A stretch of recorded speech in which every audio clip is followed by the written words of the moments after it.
As Jesus left the temple, one of his disciples said to him, "Teacher, look, what awesome stones. Look at these buildings."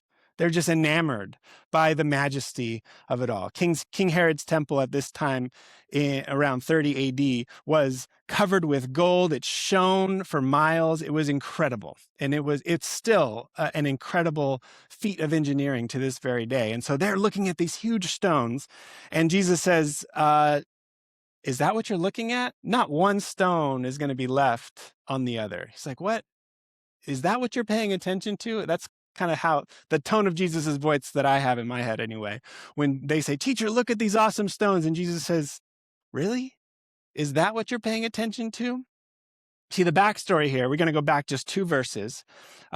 In the very end of chapter 12, we actually get a great contrast. That was what the disciples were paying attention to. Let's look at what Jesus was paying attention to. Jesus sat across from the collection box for the temple treasury and observed how the crowd gave their money. Many rich people were throwing in lots of money. One poor widow came forward and put in 2 small copper coins worth a penny. Jesus called his disciples to him and said, "I assure you that this poor widow has put in more than everyone who's been putting money into the treasury.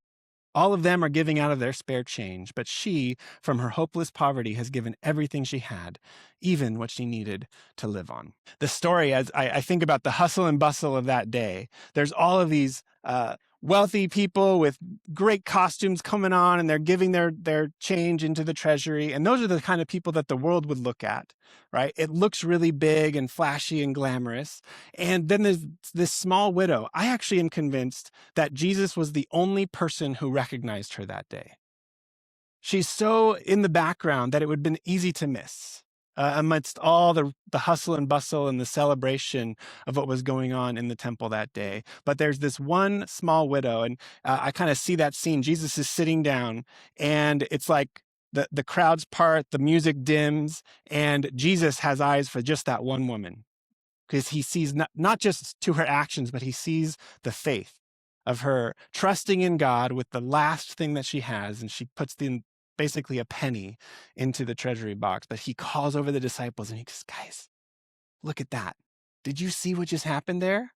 And they're just completely oblivious. Like, wait, what are you talking about, Jesus? Did you see those stones? And Jesus is like, "Guys, no, you're looking in the wrong place. Look at this woman. She has just shown more faith than anybody here today." And so I love that picture, just to leave with us as we think about that. Back to chapter 15 and 16 of Corinthians, Paul's grand masterpiece about the resurrection, leading him directly to, now let's talk about how we're actually being the hands and feet of Jesus. What are those small acts of obedience, of sacrifice, of service that we can do that put on display this incredible power of the resurrection? And it's not going to always be the big things that move nations, that change the entire world in an instant. It's going to be those small acts that sometimes go completely unnoticed. But Jesus is sitting there calling over his disciples and say, "Did you see what just happened? Because I saw it. I'm looking right at her."